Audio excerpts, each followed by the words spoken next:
Hey, what's going on, everyone? Welcome to another episode of Joel Sits in Front of a Mic and talks about something that's on his mind. Today, what's on my mind is the value of turning the other cheek. This is probably more of an issue on Twitter than it is in the real world, but it has some real-world applications. And if you don't know what I mean by the value of turning the other cheek, let me go into the details of the story, and then I'll tell you why I was thinking about it, why I've been thinking about it lately, and how it applies to my own life and how you can apply it to your lives. So I went to Catholic school for elementary school, and then I went to public school for the rest of my schooling. I'm not particularly religious now, but I do go to church from time to time. And there's this story in the Bible that has always stuck with me. I can't remember if it's New Testament or Old Testament. I'm pretty sure it was New Testament because it doesn't involve human sacrifice or giant floods or anything like that. But I'm going to recall from memory what I'm pretty sure happened in the story. The value is the most important thing, but I'm going to recall from memory what I think happened in the story and then explain to you why I think it's good to apply that to my own life and why I wish more people applied it to their lives. So Jesus and his boys are at a party, I think.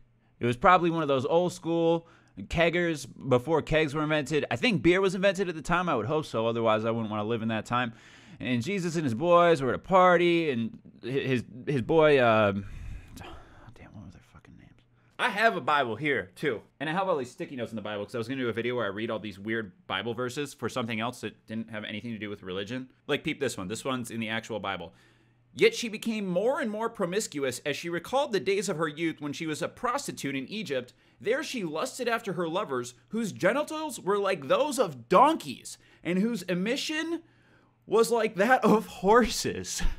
A whole sentence talking about, man, that guy ejaculates like a horse. I miss those days, the good old days.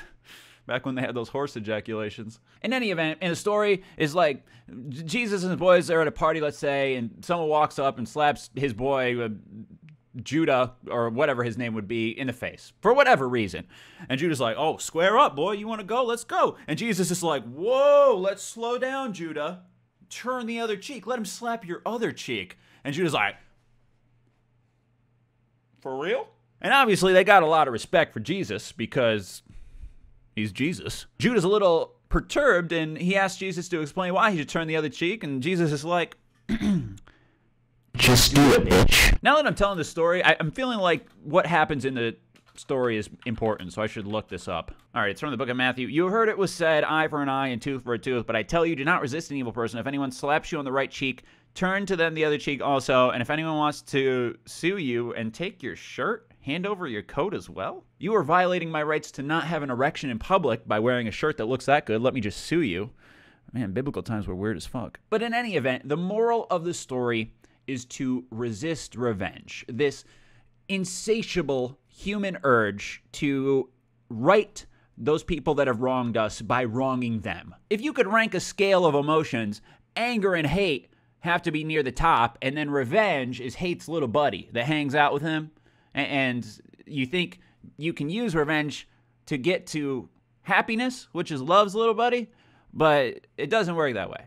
I've never gotten revenge or tried to get revenge or had thoughts of revenge and then fulfilled those or not fulfilled those, and I feel like I feel equally unhappy either way. I think about this a lot in regards to Twitter because, and maybe I follow the wrong people on Twitter. Maybe that's the moral of the story, Joel. Don't look at Twitter or follow different people. It just feels like Twitter can be a nonstop argument over certain subjects. It's like we all go to this assembly plant every day for work. We clock in, and the things that come along the assembly line are different topics.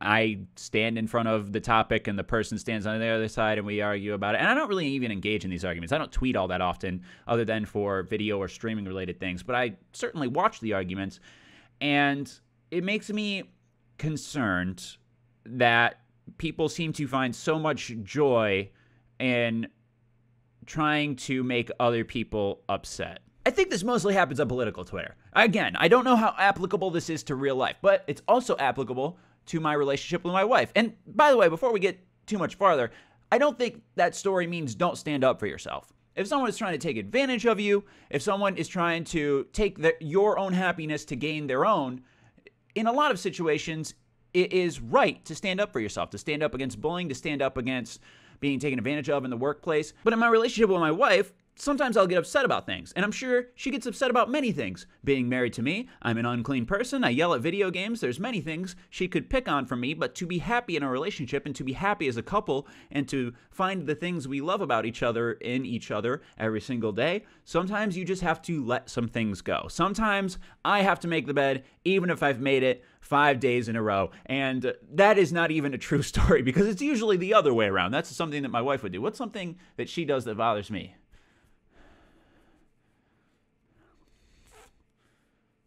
She's too nice. I'm not trying to be cool for the video. I genuinely cannot think of something she does that bothers me, but if there is something she does that bothers me, I try, and I have tried to get better at this throughout the progression of our relationship, to let the small things slide. The big things can be talked out and should be talked out carefully and can be talked out maturely. The big life stuff, we always have those conversations. But if it's little stuff and it's the end of the day and you're both tired, there is no value in nitpicking over these things, to me at least. I've really found that, and I feel like I've really found some true happiness in my personal life because of the value of turning the other cheek. And maybe this is a real old man Joel video, worrying about the next generation of humans, worrying about how people interact, seeing how they interact online, and knowing that people growing up nowadays get the majority of their social interaction online. Maybe some of their first social interactions are online.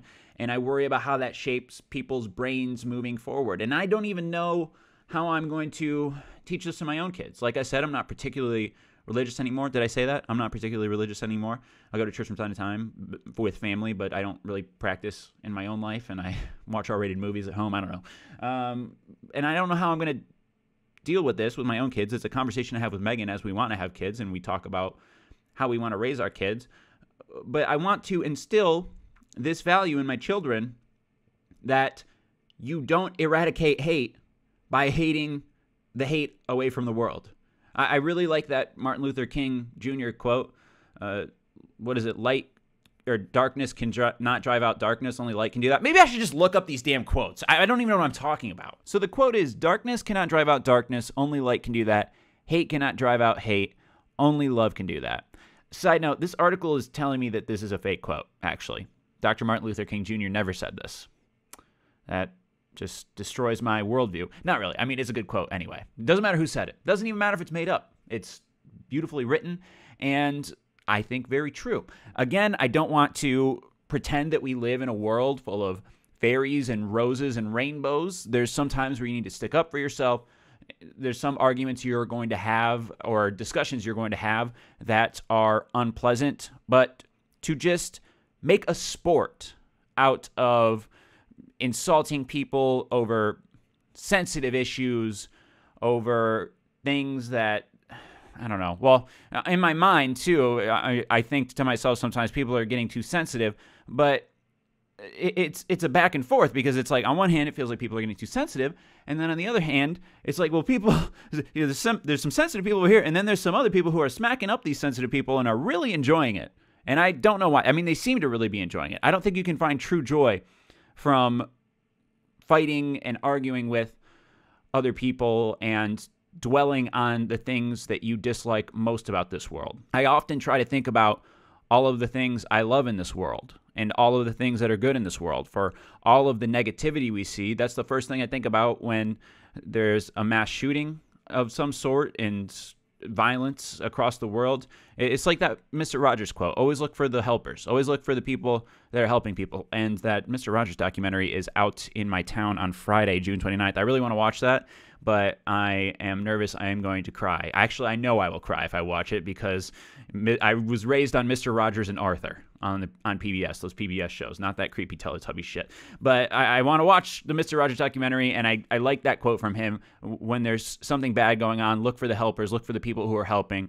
That always reminds me that for every one evil person in this world, there are 500 good people, or whatever the margins are. It's probably even wider than that. And I realize I'm a very hypocritical person to deliver this message because I have argued with people online. I often scream and yell at people online. So it's like, what is this? You turning your personality around, Joel? Is this how you feel? No, this is how I truly feel. And I have grown up. I've grown up on the internet. You change a lot between the ages of 21 and 27, 28 almost. And I just really am anti arguing with people for fun and anti just hitting people because it feels good. I mean, it can feel good, but I think to resist and live your life in a positive manner and do your best to be kind to other people and help other people in the long run, that will feel much better than the short-term satisfaction of smacking someone upside the head twice. Turn the other cheek, please. If someone hits you, try to let it slide. Unless you need to stand up for yourself, but just live your life in a positive manner. It's hard to resist, but please try, for me. I promise you'll enjoy your life more. So that's all that was on my mind. That's what I wanted to talk to you guys about. I hope some of you out there feel the same way. If you do, please let me know in the comments so I can feel more hopeful and happy about the future of our world. I always joke with Megan that we should get hella religious before we have kids so we can have a basis for instilling these moral values. Kids always ask, why do I have to do this? Why? And the ultimate trump card is, because there's a man in the sky who fucking says so. Once my parents took it to that level, I was like, okay, you can, yeah, that's fine. You're right. So I don't know what I'm going to do with my kids. I hope they turn out all right. But that's a value I wanted to talk to you guys about. That's a value I hope you guys think of. It's the one that really sticks with me from the Bible, besides the horse ejaculation thing. Also sticks with me and sticks on my face. All right, this video is devolving. I don't know what I'm talking about. Thank you so much for watching. Hope you guys are feeling the same way. Hope you guys are having a great day. Until next time, bye-bye.